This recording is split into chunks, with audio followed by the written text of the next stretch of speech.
When the Tense Phrase Met the Oracle, an X-Bar Tale by Saul Collins.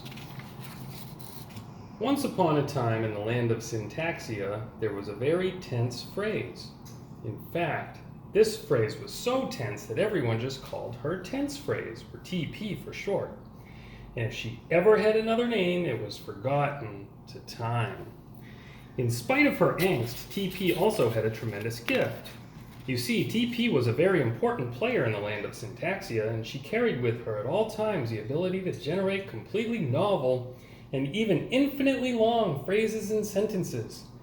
All she had to do was unfurl her long scroll of potential utterances and poof, a brand new sentence could appear.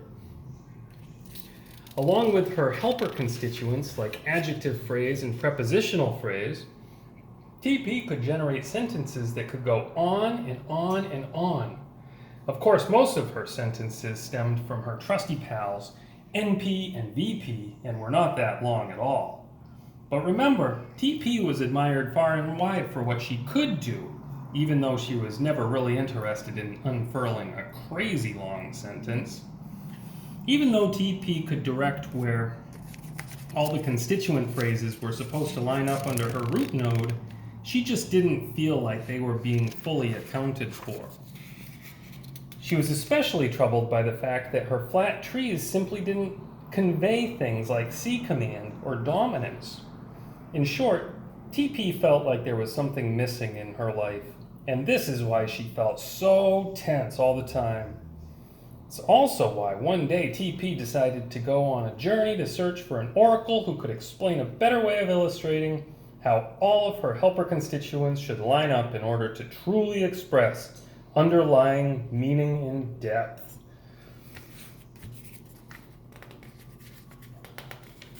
So one day, she put on her traveling hat and set off in search of answers. Soon after setting out, TP encountered a rather needy-looking specifier who seemed to be waiting by the side of the road for someone or something to glom onto. "Hey, where you going? Can I come with you? You seem nowny. Maybe I could be your determiner if you let me," begged the spec. "I don't have time for your stickiness," said TP. "I'm on my way to find the oracle who will tell me all about how much depth I have." Really wanting to go along, and not quite willing to give up just yet, Spec hopefully said, "Well, if you let me come along, I'll tell you something that might help you out." Curious, TP thought about it for a minute and shruggingly said, "Okay, Spec, you can come along. Now tell me what you think I should know." Picking up a stick to draw in the sand with, Spec began telling TP her story.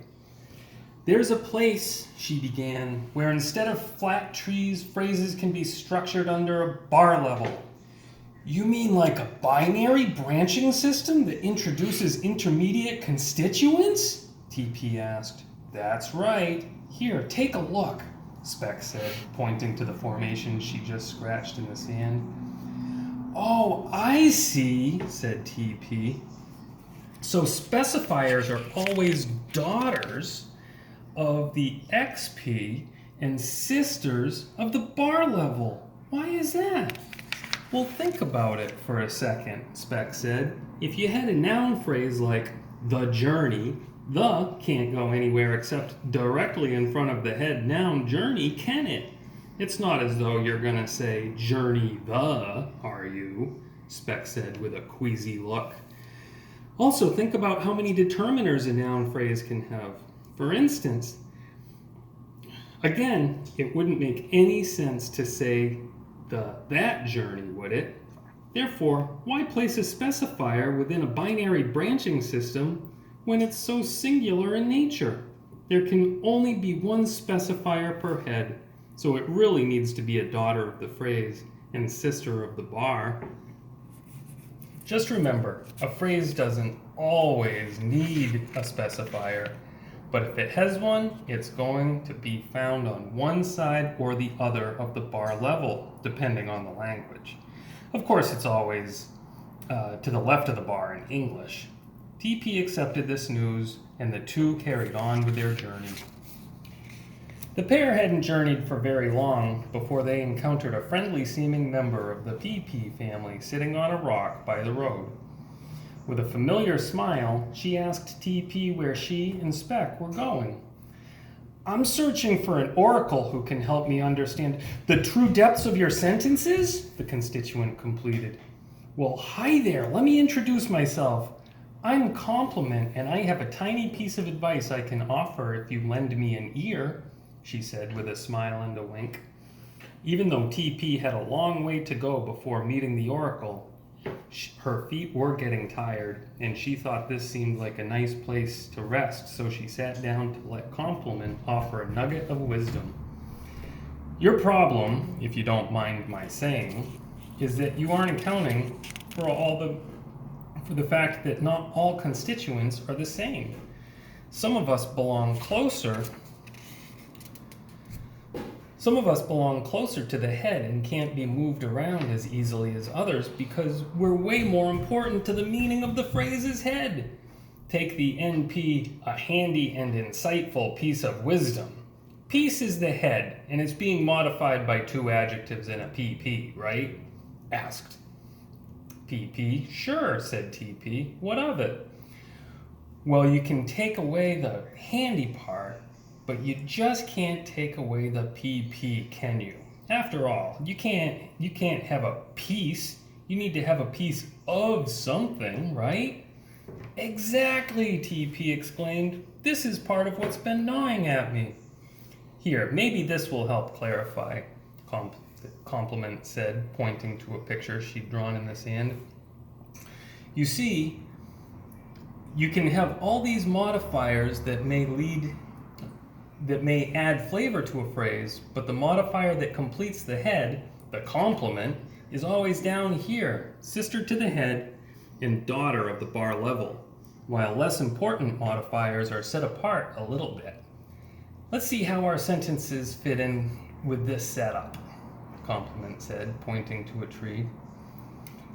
Comfortable that she was developing a more nuanced understanding of how constituents fit together at the phrase level, TP said, "Ooh, this is exciting. So if specifiers hang out at the top of this system, and complements and heads are down toward the bottom, tell me more about these recursive modifiers that hang out in the middle," PP interjected. "Well, in order to do that, I suggest we go visit Adjunct. She'll explain far better than I can." And with that, the three of them, TP, Speck, and Compliment, went off to learn more about this other type of modifier.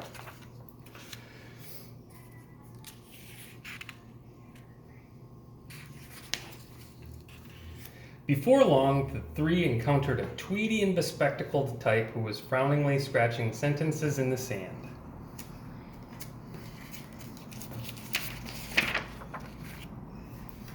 "Hi, Adjunct. Looks like you're working hard as usual, and you might even have some trees that'll help explain your role in the X-bar schema to our friend TP over here," Compliment chirped. "Hello, Compliment. Yes, fine. Once everyone takes their seats, I will begin," Adjunct said. Once the group had settled down, Adjunct began. "Okay, let's think about a noun phrase like the long journey of 22 years. In this case,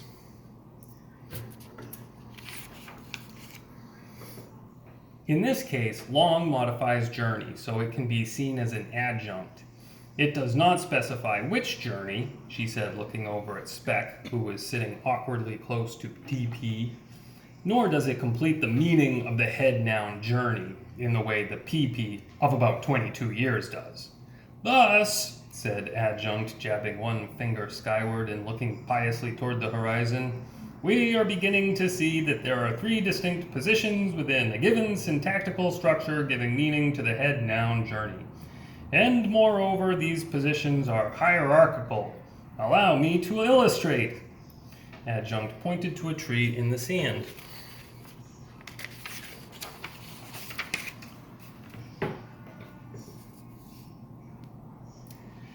You see, she continued, while the specifier is always hanging out up here toward the root node, and the head and complement are always down toward the terminal nodes, we adjuncts are always doing the heavy lifting here in the middle.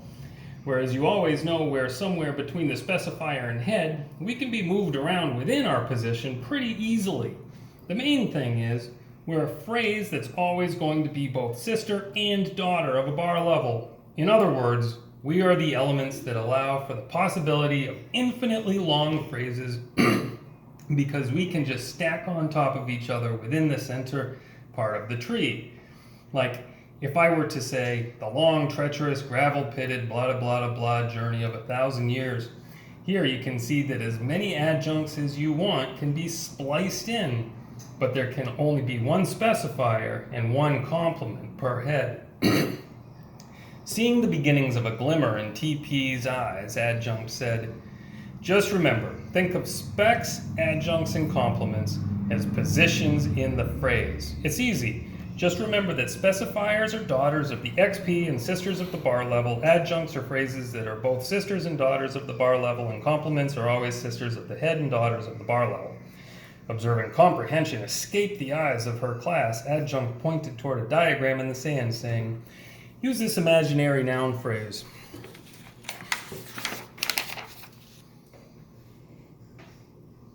As an example." As the group pondered Adjunct's clear illustration, sounds of scuffling feet and muttering complaints of a pedestrian could be heard approaching. "Well, what kind of rumpus do we have here?" the shuffling passerby grumbled as he moved toward TP, spec, complement, and adjunct. "Oh, Oracle, what a fortuitous occurrence," Adjunct blustered. "Perhaps if you have a moment, you can tie the X-bar schema up for TP over here in order to relieve her of some of her tension." "Very well," Oracle murmured, "but let's make this quick. I'm late for an anarchist convention." "Okay, so I see you've met all of our players over here," he said, pointing his chin toward spec, complement, and adjunct. "And I can see from Adjunct's drawings that you know where they all fit into the schema. But I bet you don't really know how to tell the difference between adjuncts and complements," accused Oracle. "Trust me, fool. Thinking about just using your own intuition and throwing in a little movement test here and there to determine the difference ain't gonna cut it for you on this one. What you need is a good old replacement test," he said. "Let's look at the sentence, 'the long journey of 22 years' again. This time, though, let's try out a one replacement test. We can say something like, 'the long one,' in a response to a question asking which journey, but we sure can't say the long one of 22 years, can we? This suggests that the PP of 22 years is a complement to the noun head, journey, and needs to remain a sister of the head and daughter of the bar level. The head and complement need to be close to each other. Got it? On the other hand, the adjunct long is optional. It could be separated with any number of other adjuncts and can be anywhere in the list and not change the meaning of journey at all. For example, the long, arduous, painful, fraught, bumpy journey versus the arduous, painful, fraught, bumpy, long journey. Basically the same thing, right? Look, if you can replace a part of a noun phrase with one, that means it's a bar level, okay? Oh. So I can just use some of the same main constituency tests to determine the difference between adjuncts and complements for any phrase? I can do the do-so test to target adjuncts and VPs too? That's right, Oracle barked. Also, you can use the so test to target adjectives, like if I said TP took a long journey of 22 years, but Spec's journey was less so, where less so can replace long. Okay, that's all for now. I'm moving on, the grumpy Oracle coughed as he shuffled toward his upcoming activity. Saying goodbye and extending warm thank yous to her new friends, TP began making her way back while thinking over all the new things she had learned.